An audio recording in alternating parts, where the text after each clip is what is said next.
한 주간 우리가 마가복음을 통해서 십자가의 길을 걸어가는 예수님 모습을 살펴보면서 그 주변에 있는 사람들의 모습을 통해서 나의 모습을 발견했죠. 우리 기도하신 장로님 말씀처럼 말입니다. 그리고 마침내 예수님께서 그 모진 수모와 고난과 조롱과 멸시를 받으시고 십자가에 달려 죽으셨어요. 그리고 마침내 3일 만에 부활하신 것입니다. 그게 바로 오늘 마가복음 16장입니다. 그래서 마가복음 16장은 부활장이죠. 그런데 이 마가복음 16장 우리가 다 읽지 않았지만 다 읽어보시면 이 마가복음 16장이 너무 이상합니다. 부활장인데요, 부활장 같지가 않습니다. 너무 차분하고 너무 조용합니다. 더 중요한 건 뭐냐면 모두가 다 한결같이 부활을 믿지 않아요. 모두가 다. 첫 번째로 우리 1절에 보면은 막달라 마리아, 야고보의 어머니 마리아, 살로메가 나타나는데 이들이 예수님의 시신에 향품을 바르기 위해서 왔다가 천사로부터 예수님 부활했다라고 하는 말을 듣지만 그 말을 믿지 못해요.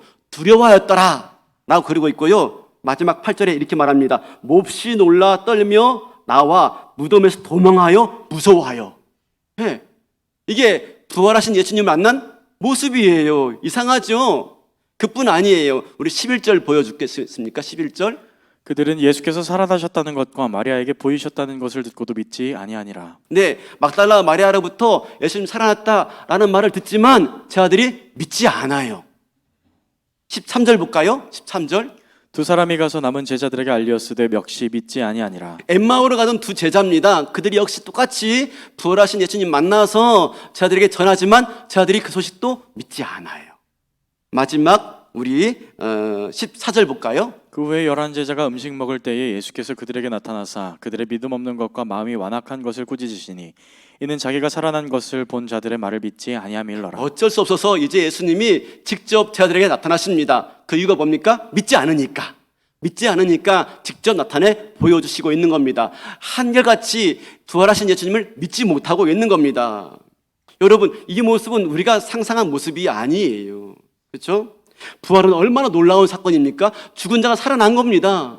그렇다면 이 부활의 모습 보고 기뻐하고 놀라워하고, 그렇죠? 하나님께 영광 돌려야 되는 게 마땅한데 그렇지 않고 있는 것입니다. 마가복음 16장에 나타난 부활의 첫 모습은 우리가 드리는 부활절 예배의 모습과는 전혀 딴판인 거예요. 왜 그럴까? 왜 이들은 부활의 주님을 못 알아보고 있을까? 그죠? 분명히 예수님께서 부활하실 것이다 라고 말씀했고요, 또 부활했다 하는 말을 들었고요, 심지어 부활하신 예수님을 만났어요. 근데도 주님을 알아보지 못하고 있어요. 왜 그랬을까? 이런 거죠. 우리가 너무 큰 절망에 쌓여 있으면 사실을 사실대로 보지 못하는 겁니다. 지금 이 제 아들의 문제는 무엇이죠? 이 부활의 첫 증인들의 모습은 무엇이죠? 이들이 예수님의 죽음으로 인해서 그들이 너무 낙심에 빠져 있었습니다. 너무 절망의 모습에 빠져 있었습니다. 그래서 부활의 기적을 보고도요 믿지 못하고 있는 거예요. 우리 가끔 그럴 때 있지 않습니까? 내가 무엇을 잊어버렸다라고 생각되어지면요, 그게 눈앞에 있는데도 보지 못해요. 우리 스마트폰, 그죠? 스마트폰 가지고 다니다가 이거 잊어버리지 말아야지 하는 생각이 너무 커서 그런지 몰라도 간혹 나 스마트폰 어딨지? 자기 손에 쥐고 있어. 그럴 때 많아요. 나 스마트폰 어딨지? 자기 주머니에 있을 때가 많아요. 그죠? 고개 끄덕끄덕 하시네요. 그죠? 뭐죠?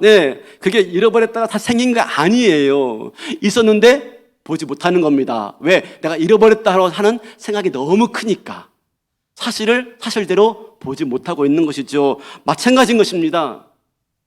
지금 이들은요, 예수님에 대해서 기대가 컸어요. 예수님이 오셔가지고 하나님 나라 말씀하시면서 그 운동을 펼쳐갈 때 예수님께 걸었던 기대가 너무 컸어요. 드디어 세상이 바뀌는구나. 드디어 우리가 꿈꾸는 나라가 오게 되어지는구나. 기대했어요. 예수님이 오셔서 하나님 나라 말씀하니까요, 얼마나 신났는지, 또 그분께서 죽은 자를 살리고 병든 자 고치시고 귀신 들린다 내어 쫓을 때 그 능력들을 보았을 때 그들 가슴이요 가슴이 뛰었을 것입니다. 야, 드디어 새로운 나라가 임하는구나. 우리가 꿈꾸는 나라가 임하는구나. 그리고 예수님께서 종교 지도자들에 대해서요, 그들의 위신과 가식을 여지없이 깨뜨릴 때 얼마나 통쾌했겠습니까? 더 나아가서 하나님 나라는 이런 자들의 것이다 라고 말하면서요, 가난한 자가 복이 있나니 그들이 천국에 볼 것이요 라고 말했을 때 아마 그들은 정말로 가슴이 또 뛰었을 것 같아요. 그런데 어떻습니까? 그 생각이 너무 커가지고, 그 생각이 너무 커서요, 이런 생각을 한 겁니다. 나중에 그 나라 임할 때 누가 그 우편에 앉지? 내가 우편에? 누가 좌편에? 그런 생각까지 할 정도로 그들의 가슴이요, 들떴던 것입니다. 그런데 어떻습니까? 그들의 기대와 달리, 그들의 예상과 달리 예수님이 그냥 시작해서 죽고 만 거예요. 너무나 무기력하게 군병들이 조롱하고 침뱉고 때리고 욕설을 퍼붓지만 묵묵하게 그걸 다 받아내고 계신 것입니다. 그래도 마지막 순간에 예수님이요, 짠 하고 십자가에서 내려올 줄 알았어요. 근데 어떻습니까? 그냥 속절없이 시 한 번 쓰지 못하고 십자가에서 죽고 만 거예요. 예수님 모습이 너무 의외였습니다. 시정 끌려다니기만 하시는 겁니다. 그래도 제자들이 보고 있잖아요. 그러면 속된 말로 제자들 앞에서 한 번쯤은 똥폼 한번 잡아볼 수 있지 않습니까? 근데 그마저 없어요. 그죠? 아무런 저항하지 못하고 한마디 변화하지 못하고 답답하게 그냥 죽음의 길로 걸어가고 있는 거예요. 이걸 보는 순간 그들의 꿈은요, 산산조각 난 거예요. 그들의 기대는요, 완전히 깨어져 버리고 무너져 버리고 만 것입니다. 그들에게는 소망도 없어요. 기대도 없어요. 이제 절망뿐이에요. 하나님 나라, 이제는 꿈도 꿀 수가 없는 것입니다. 아, 이 모든 게 꿈이었구나. 아, 이 모든 것들이 다 우리의 헛된 바람이었구나. 그래, 현실은 현실이지.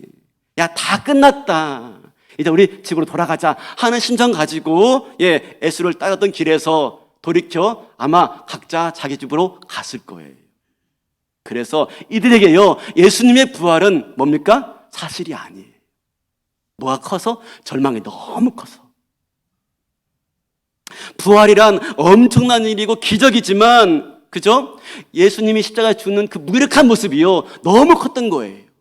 그래서 부활로 받아들이지 못하고 있는 거예요. 사랑하는 성도 여러분, 혹시 우리의 신앙은 이와 같지 않아요? 우리의 신앙. 우리가 수십 년 믿었지만, 또 수십 년 기도해 봤지만, 또 수십 년 그 말씀대로 살아봤지만 내 삶에 아무런 변화가 없어요. 그렇죠? 그렇게 기도하고 그렇게 말씀 붙잡고 살아봤지만 조금 더 나아지는 기색이 없어요. 여전히 똑같아요. 내 남편, 내 아이들, 내 삶의 상황들 똑같아요. 그러다 보니까 뭐하죠? 소망도 없어, 기대도 없어. 그냥 주일날 교회에 나와서 예배 드리지만 소망도 꿈도 없어요. 그냥 예배 드리는 거, 예배 드리는 거. 말씀을 듣고 어떻습니까? 좋은 얘기지, 좋은 얘기. 그지만 그건 나 얘기 아니야 라고 하면서 말씀 따로 내 삶 따로 살고 있지 않아요? 그게 우리 모습 아니에요? 그러면 우리가 왜 예배 드리고 있어요? 우리가 그러면 왜 말씀 듣고 있어요? 그나마 그렇게 하지 않으면 내 마음이 불안해서, 그죠? 그나마 그렇게 예배 드리니까 그래도 난 지옥 가지 않겠지. 여러분, 혹시 이것이 지금 우리 모습 아니에요? 그래서 부활을 경험하지만 전혀 그 부활이 내 삶을 바꿔내지 못하고 있는 거 아니에요? 여러분, 이런 자리에서는요, 아무리 부활절 예배를 드리고 우리가 아무리 부활을 찬양한다 하더라도 부활의 주님을 만날 수도 없고요, 부활의 능력을 경험할 수도 없고 부활한 주님을 알아볼 수도 없는 거예요. 뭐가 커서? 실망이 커서.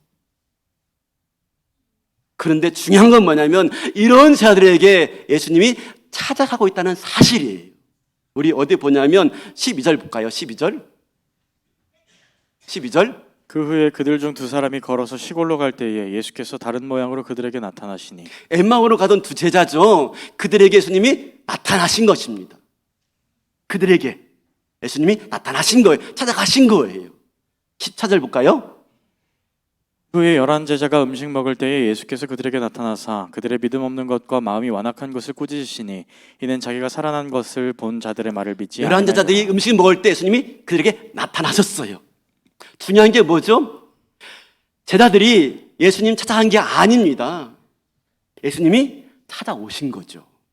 부활은 그렇게 우리에게 다가오고 있는 거예요. 우리가 부활의 주님을 찾아가는 게 아니에요. 부활의 주님이 우리에게 찾아오는 줄로 믿습니다.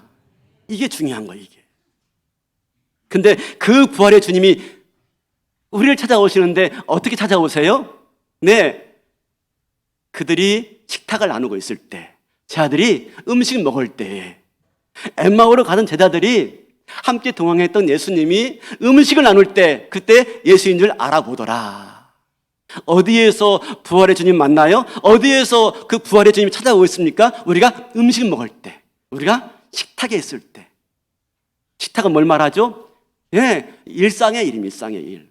아무리 가난해도 밥 먹어야 되고요. 아무리 부자도요, 네, 밥 먹어야 돼요. 밥은 뭡니까? 밥 먹는 것은 일상의 일상. 늘 반복되어진 일상. 늘 평범한 일상. 그 가운데 있을 때 예수님 찾아오는 겁니다. 우리가 특별 집회할 때 예수님 오시는 게 아니에요. 우리가 특별한 무슨 이벤트를 해야만이 예수님 오시는 게 아닙니다. 일상 속에서 매우 구체적인 현실 속에서 또 반복되어지고 구질구질하지만 그걸 감당해야 되는 그 현실 속에서 예수님이 찾아오시는 겁니다. 근데 그 부활의 주님을 만난 사람들 누구예요? 맨 먼저 경험한 사람들이 우리 1절 다시 보면은 이렇게 말합니다. 안식일이 지남에 막달라 마리아와 야고보의 어머니 마리아와 또 살로마에. 여인들이에요, 여인들. 여러분, 당시 여인들은 매우 평범한, 소위 말하면 좀 인간의 계수에 들지도 못하는 그런 하찮은 존재로 평가되던 존재들입니다. 그들에게 예수님이 나타나신 거예요. 그들에게 찾아가신 겁니다. 부활의 주님은요, 특별한 사람에게 찾아간 게 아니에요. 목회자에게, 전문가에게, 제자들의 아닙니다. 평범한 사람들. 일상을 살고 있는, 일상의 현실 속에서 묵묵히 그 일들을 감당하고 있는 평범한 바로 저와 여러분들에게 부활의 주님이 찾아가신 줄로 믿습니다. 그들에게 나타나서 찾아가시는데요. 그러면 우리가 언제, 어떻게 그 부활의 주님을 만나고 알아볼 수 있을까요? 어떻게 해야지?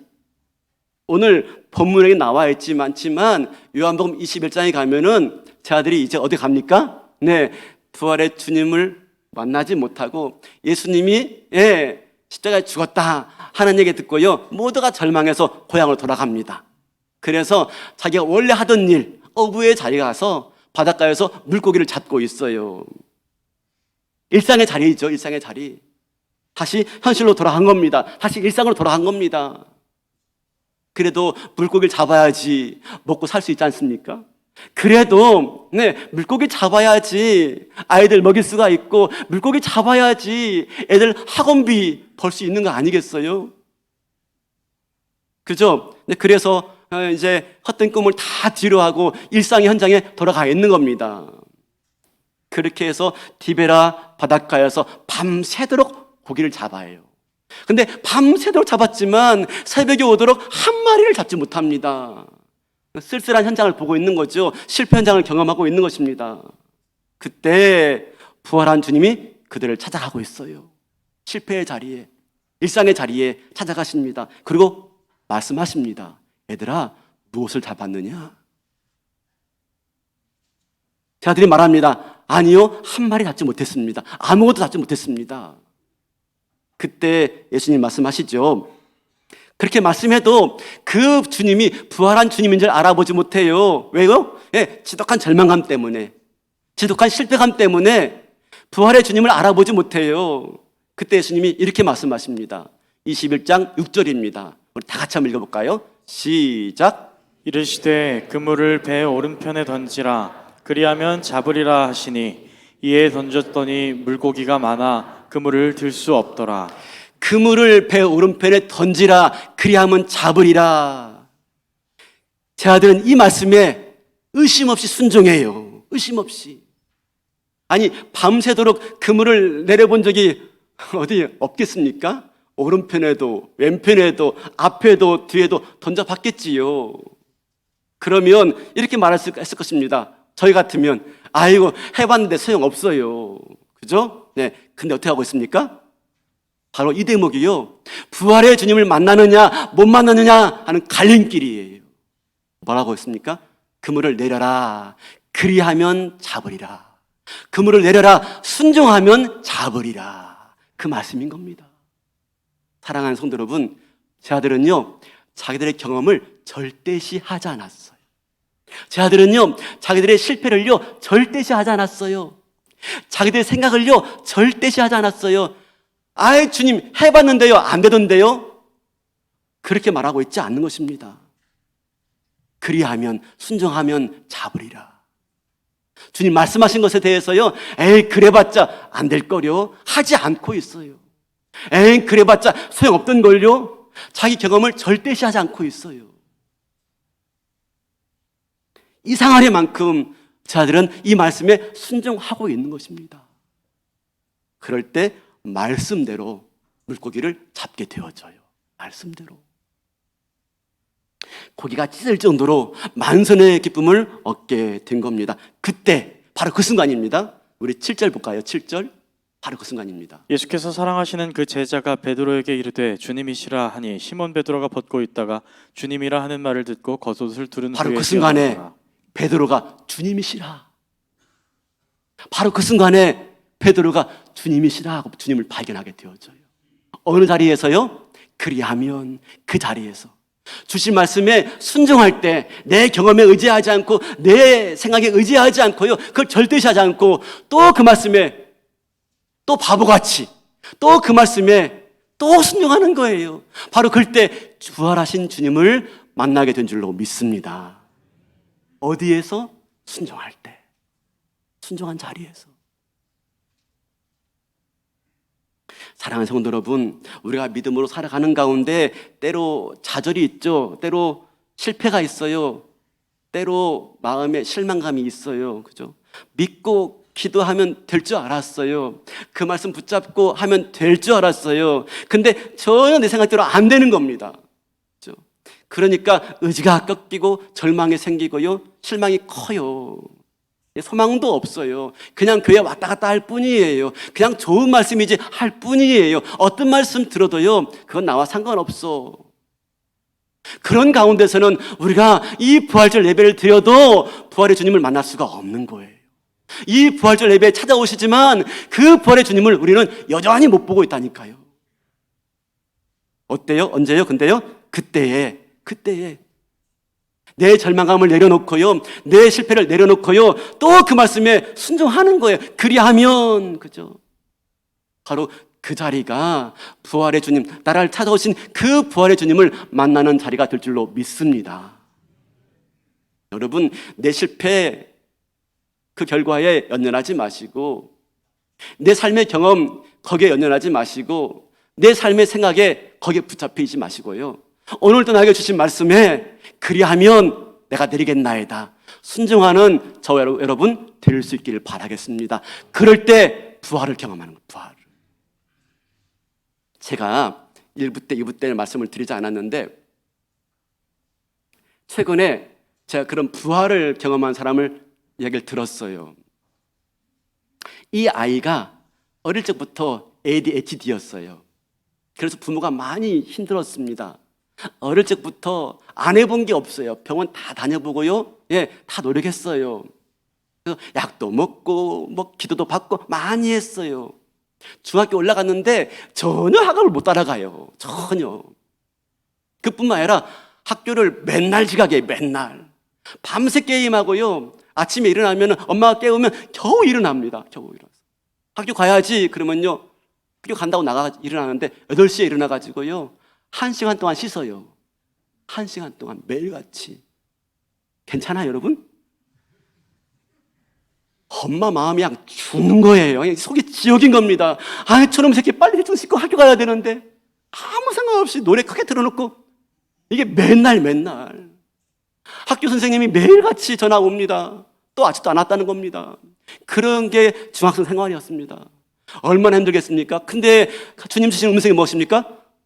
네 아들은 네 아들이 아니고 네가 할 수 있는 것은 아들 놓고 기도해. 이거밖에 없어. 네 아들 놓고 기도해. 말을 못하는 거예요. 아들에게 잔소리 못하는 겁니다. 주님 말씀이 있으니까.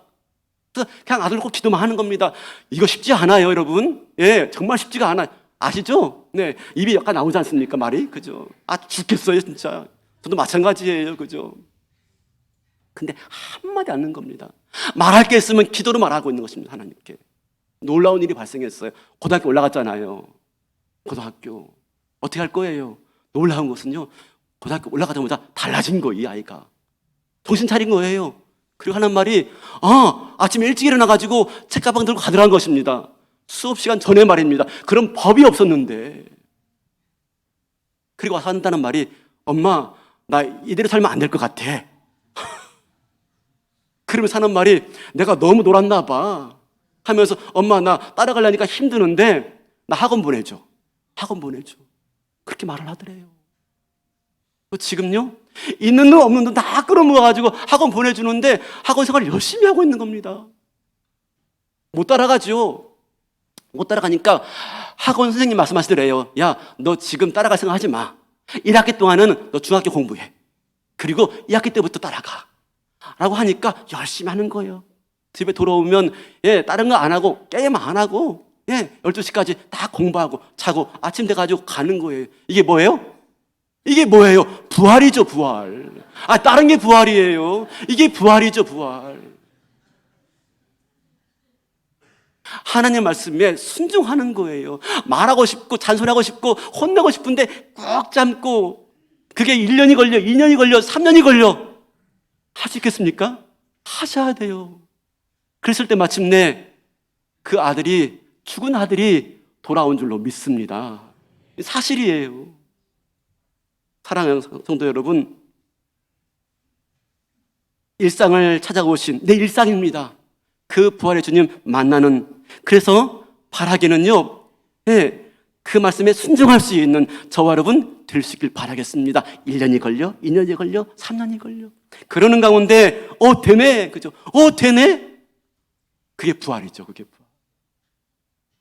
그래서 오늘 실패한 자리에 오늘 또 믿음의 방식으로, 그죠? 순종의 방식으로 우리에게 찾아오시는 주님 말씀에 내가 믿음으로, 순종으로 감당하는 가운데 그 부활의 주님이 내 삶을 바꿔내는, 되네? 안 될 것 같은 일들이 되어지는 놀라운 부활을 경험하시고 그 부활을 증가하시며 남은 인생 힘있게 살아가시는 저와 여러분 되시기를 주님의 이름으로 축원합니다.